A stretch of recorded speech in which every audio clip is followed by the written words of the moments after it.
Moving on for now, as part of the trial into the US Capitol attack on January 6, 2021, 4 members of a far-right group have been convicted on charges of plotting a seditious conspiracy. The 4 members convicted are identified as Joseph Hackett, Roberto Minuta, David Marshall, Edward Vallejo. These men belong to a group called the Oath Keepers.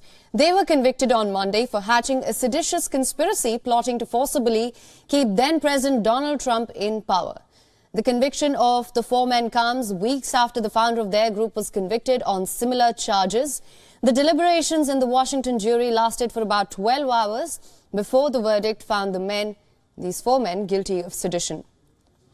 Now, the charge against them carries a prison term of up to 20 years. They were also convicted of 2 other conspiracy charges. The judge did not immediately set any date for sentencing, and they were ordered to remain in home detention with electronic monitoring.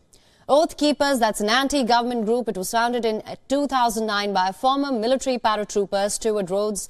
Moreover, another conviction took place in Washington on Monday, and Richard Barnett, who was famously photographed on the 6th of January with his feet on the desk of then House Speaker Nancy Pelosi, was found guilty of disrupting Congress and other crimes. Till now, more than 950 people have been arrested on charges relating to the Capitol riots. Around 530 people have either been found guilty or have pleaded guilty for taking part in the insurrection.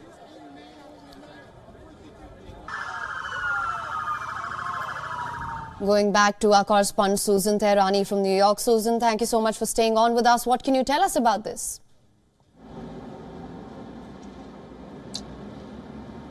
Yeah, as you mentioned, this was really a trial of about 12 hours along 3 days. And the lawyers of the defendants basically argued the same thing that they have been arguing in previous trials, saying that these individuals, while they did have dark conversations about, quote unquote, a civil war or a revolution, they didn't really have a concrete plan of action in place to carry out those plans.